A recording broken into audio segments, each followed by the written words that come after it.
आपको नोट्स दिख रहा है, आप चाहे तो ले सकते हो, ठीक है मेरे भाई, अच्छे तरीके से मैं आपको दे दूंगा। टेंस पूरा बुक एक ही लिस्ट में ले सकते हो, एक ही पीडीएफ में ले सकते हो। चलो ऑब्जेक्टिव करते हैं, मोस्ट इंपॉर्टेंट है, हम लोग के पास समय बहुत कम है एग्जाम में, तो सारे चैप्टर्स लगवा रहा हूँ, ध्यान से सुनना। The news is newspaper is generally, जो आमतौर पे न्यूज़ खबरें आती थी ना, वो किस तरह की आती थी, सम व्हाट हैज चेंज, कुछ बदलाव के ऊपर जो खबरें आती थी, ठीक है, न्यूज़पेपर में। हम लोग चैप्टर के अकॉर्डिंग कर रहे हैं, पहले सुन लो, ठीक है, तो अच्छे से करेंगे बिल्कुल भी। अगला सवाल है दूसरा नंबर का, डिसेंट जर्नलिस्ट, जो डिसेंट जर्नलिस्ट थे और रिस्पॉन्सिबल जो एडिटर थे, are not present with the present affairs, जो वर्तमान में जो खबरें आती थी ना, उससे वो लोग संतुष्ट नहीं थे, खुश नहीं थे, जो भी मामले हुआ करते थे वर्तमान में, जो भी चल रहा होता था, क्योंकि उन लोग को छापना पड़ता था ना मेरे भाई, तो लोग संतुष्ट नहीं थे। बिल्कुल भी सही बात है, बिल्कुल भी सही बात है, ए नंबर का ऑप्शन सही है। तीसरा नंबर का सवाल कर रहा है, द प्रेस इंजॉय द, मतलब कह रहा है कि आप लोग प्रेस का आनंद लो, ठीक है, तो किस तरह से, द हेल्पनेस ऑफ पब्लिक, जो पब्लिक थी ना, वो लोग की मदद नहीं कर रही थी, बिल्कुल भी मदद नहीं कर रही, हेल्पनेस हो गई थी, ठीक है। अगला 4 नंबर का सवाल है, the editor policy of a popular daily is controlled by, जो एडिटर के पॉलिसी थी, जो नैतिक थी ना, पॉपुलर डेली मतलब रोज के दिन, मतलब कंट्रोल की जाती थी। चौथा नंबर सवाल, लोग पहले मतलब लोकप्रिय दैनिक संपादिता नीति किसके द्वारा नियंत्रित की जाती थी, तो टू चीफ फैक्टर के द्वारा। इंग्लिश में ही याद करोगे तो सही रहेगा, क्यों, क्योंकि क्वेश्चन हिंदी में नहीं आता भाई, टोटल इंग्लिश में ही आता है, ठीक ना, तो अच्छे तरीके से करना है। 5 नंबर का सवाल है, no widely circulated newspaper dress dress support a public policy due to the vested interest, यहाँ पर प्रेस होना चाहिए था, प्रेस, ठीक है। यानी 5 नंबर का सवाल कर रहा है कि निहित स्वार्थ के कारण कोई भी व्यापक रूप से, ठीक है, अखबार किसी सार्वजनिक नीति को समर्थन नहीं करता था, तो इसका जो आंसर होगा ना, वो क्या हो जाएगा, एडवर्टाइजर। एडवर्टाइजर समझते हो ना, जिसको प्रचार कराना है अपने कंपनी के बारे में, कुछ भी चीज़ के बारे में जो प्रचार होता है, वो खबरें जो एडिटर लोग थे ना, उन लोगों के पास नहीं जाता था, क्यों, इंटरेस्ट ही नहीं दिखाते थे उस सब चीज़ों के अंदर, तो एडवर्टाइजर नहीं जाते थे मेरे भाई, ठीक है।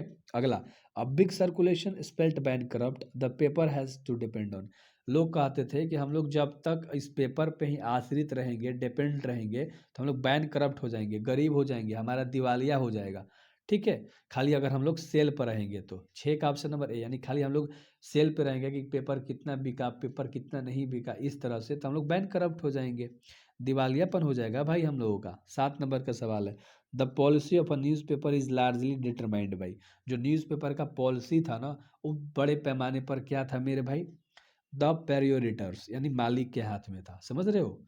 अगला सवाल है 8 नंबर का, the author has given the form of mister petition they are, यानी 8 नंबर का सवाल आपका कह रहा है कि, ध्यान से सुनना, कह रहा है कि लेखक ने इन्हें मिथ्या वर्णन रूप दिया था, मतलब जो लेखक था ना, इन्हें कितनी बार झूठ बोला था, 6 बार। मिथ्या वर्णन मतलब झूठ के तरीके, नहीं कोई झूठ बोलते जाता है भाई, अभी अभी इस तरह से, तो आप लोग समझदार हो ही। Dorothy L Sayers was born in, Dorothy L Sayers जो हाउ द फ्रीज के प्रेस की लेखिका हैं, इनका जन्म जो था ना, वो कब हुआ था, 1893 में। डी नंबर का ऑप्शन बिल्कुल सही हो जाएगा, 9 का डी, ठीक है। और अगला सवाल इसी से रिलेटिव है कि जन्म कब हुआ था द्रोथली एल सायर का, तो जन्म हुआ था 1957 में, बी नंबर का ऑप्शन सही है, ठीक है। और 11 नंबर का आपका सवाल है कि ही वॉज एजुकेटेड, वो ऑक्सफोर्ड यूनिवर्सिटी से एजुकेटेड हुई थी, शिक्षित हुई थी, तो ये भी आपको याद रखना होगा। और 12 नंबर का सवाल है, the democracy is the freedom of press, press के पास ना एक आज़ादी होनी चाहिए ना, लोकतंत्र आज़ादी होनी चाहिए, ठीक है, तो ये बहुत ही जरूरी बात है, ये होनी चाहिए नेसेसरी, ठीक है।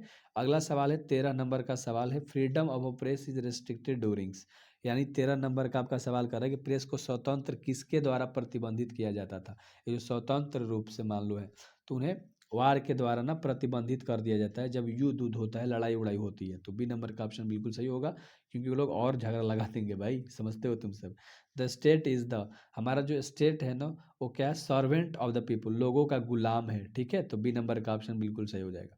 और 15 नंबर का सवाल है कि the heaviest restrictions upon the freedom to public opinion in, जो लोगों का विचार था ना आज़ादी के प्रति, हेवीएस्ट रिस्ट्रिक्शंस लगा दिया गया था अनऑफिशियल तरीके से, ठीक है। तो 15 का ऑप्शन नंबर तुम्हारा क्या होगा मेरे भाई, बी अनऑफिशियल, ठीक है, तो बी नंबर का ऑप्शन बिल्कुल भी तुम्हारा सही हो जाएगा।